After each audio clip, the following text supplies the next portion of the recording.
అమ్మా వడ్డీ వడ్డీ అంటాడే, చూసేసాడు.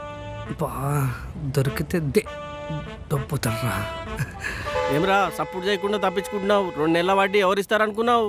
ఈ నెల కానీ వడ్డీ ఇవ్వలేదనుకో ఇంట్లోకి వెళ్ళి బయటికి పంపించేస్తా. మళ్ళీ స్టార్ట్ చేసి.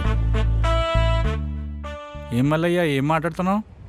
సొంత కొడుకునే వడ్డీ అడుగుతున్నావు? మరి ఏం చేయమంటారండి? వాడు ఇంజనీర్ అన్నాడు, వాడికి కావాల్సినన్ని డబ్బులు ఇచ్చిన.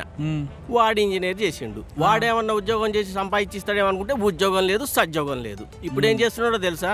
నేను యాక్టర్ అయిపోతా, నేను స్టార్ని అయిపోతా. అదేదో ఇన్స్టాగ్రామ్ ఉంది కదా, అది పట్టుకొని ఆ రీల్స్ చూసుకుంటూ మొదలుపెట్టిండు. నేను డిసైడ్ అయినా వాడికి పెట్టిన ప్రతి రూపాయికి వడ్డీ వసూలు చేస్తా, అంతే.